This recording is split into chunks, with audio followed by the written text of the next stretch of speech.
Hello guys, welcome back to the channel again. Today we will look at my Sublime setup, then we'll go for the STL, some of the starting functions of the STL. Now if you look at my code, here I have written the code, here I have given some inputs, here I will get some output corresponding to this input, whatever I'll code here. Now in the coding, first I have included the header file. So this header file includes all the default header files in this our standard template library is also there. Now after this I am using namespace std. If you are a C++ coder, you all know that why I am using this. After that the main function comes, in which I write the whole code. Before that you must see these 4 lines. So what this is doing, this is just doing nothing but this is just checking that we are on online code or not. If it is an online code, then these 3 lines will be not running. If you are in local server, then this 4 lines will be running. Now what these 2 lines is doing, these 2 lines is just transferring your C in to the input text file and C out to output.txt file. This 2 things is done by these 2 lines. Now if you want to study more about this, you can check the description, in which I have attached the link of Geeks for Geeks. It will be looking something like this. So this is the input output, which everything will be discussed here. If you want to study more about this, you can look over it, but I think that it is not necessary. What I told it is enough if you are a competitive programmer, and if you go in deep, you can. Now first of all, we'll check that our code or our setup is working or not. For that, first of all, I'll create an integer n. I'll take an input as cin and I'll return it as output. So the output should be 5, because 5 will be taken as the input and some output will be there. Now okay, I've used some wrong arrows, that's why I'll get one more error. So now our code is clear. So as expected, we got 5 as our output. Now our main part comes, where we will try to understand the STL function. So first of all, we will look at the sorting. Now why sorting and why we are discussing sorting. So first of all, if you are giving some competition or any interview, if there are 7 or 8 questions, if in 7 and 8 questions, one question will be definitely from sorting, or in some part of that sorting will be definitely used. So for that we required sorting. Now the most optimum way, as I have talked before also, is merge sort. It used n log n. The same thing is used in the sort function of standard template library. Now for that we'll use, as for explaining the sort function, we'll first create an array of n digits. After that we will sort it.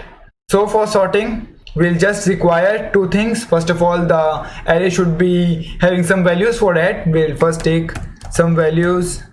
So for that I am just using for, so this is done for taking the inputs. So now for checking, we'll just use this same code, but in place of saying, we'll write C out. So this is the basic C++ syntax. If you know C++, you must know these things which I have implemented till now. Now if you run, you'll get output as 12, 34, 64, 93 and 11. So you got the output. Now we have to sort it. So for that we do not require anything, just sort and then brackets. In brackets we have to pass our 2 iterators, the first pointer and the last pointer. So first pointer is at array and we have to sort it up to n digits. So we will pass array plus n, and if we will run, we'll get output. So before that I'll just pass a space, such that our output should look pretty. So we got our output as 11, 12, 34, 64, 93. So our output is sorted.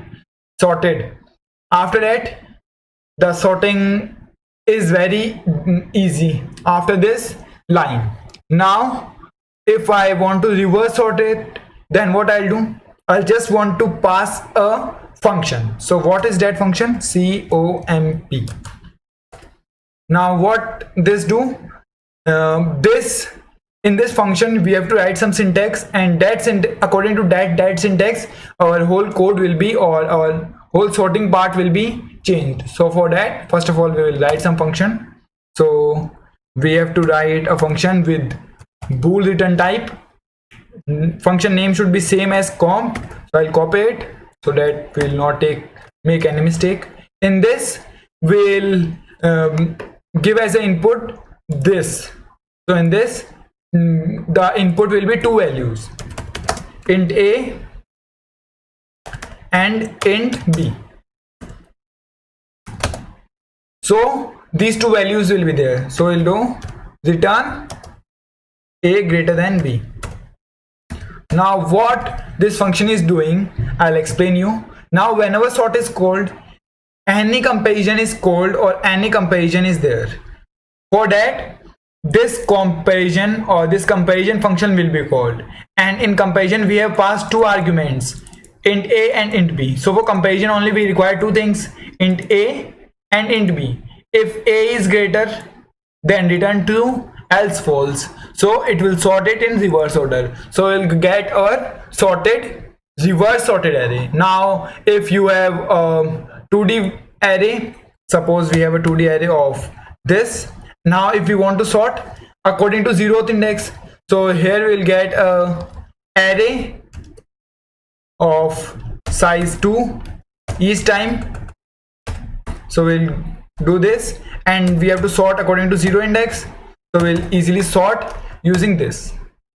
So this is the easiest part of the sorting, that how we can sort in C++. So this is all about the sort. We have discussed two things, or mainly three things. First, the sort function. First value should be the initial value, middle value should be the last value up to which you want to sort, and the end should be the comparison operator, how you want to compare. Now in this we are comparing 2D vector, 2D array. If you have a 3D array and you want to compare with and some values, then you can do easily using this comp function. Now sort will do the main part, or the sort we have discussed till now. Now we'll discuss the second thing. What we'll discuss? We'll discuss reverse. Now you have this array. Now I want to reverse all the digits. 11 should be at the place of 12, 34 should be at the place of 93, 93 should be at the place of 32, and 64 should be at its own place. So for that, again we just require to replace one thing only. What? At place of sort we require to replace it by reverse. So we write reverse. Now we should be okay. We'll get a reverse. So we get a reverse array. So for reverse we just require to pass two values, the starting value and the last value. If you will provide some more, -1, then this will happen. Last value will be remained as it is, and all the other values will be reversed. So this is reverse function for you. Now I want to find the minimum element of this whole array. So for that also we have a function. What? For finding the min element we will use min underscore element. Now this will return a pointer. So we have to return, or we have to store that pointer into something. So the pointer will be of the specified type of array. Suppose in this case the array is of int type, so the pointer will be of int type. So I'll create a pointer in which I'll store this. Now I want to print it, so how I'll print star a and enter. So this should give us the answer 11 as per our question. Sorry, I have done some mistake. It should be here. So now we should get our answer equals to 11. So we get our answer equals to 11. So we just require to pass the initial value and the last, how many next values we have to consider, and min element, or we will get our answer. Now we want to find the max element. Same thing we have to do with for max also. Max, we'll get our answer equals to 92. So this is these are the two things. We got the max element, min element, reverse we have discussed, sort we have discussed. Now reverse sort also we have discussed. Now next thing comes is a bit important, which is find. You all know that why find is important. So for find, what we will do, for find also we have to pass two values.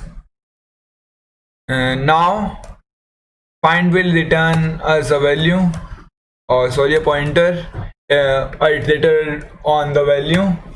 And what we have to find, suppose we have to find 92, not 15 we want to find. So this will return a pointer on the position 15, and which we will print. Now the find's value comes to be 15 after this. So what find do?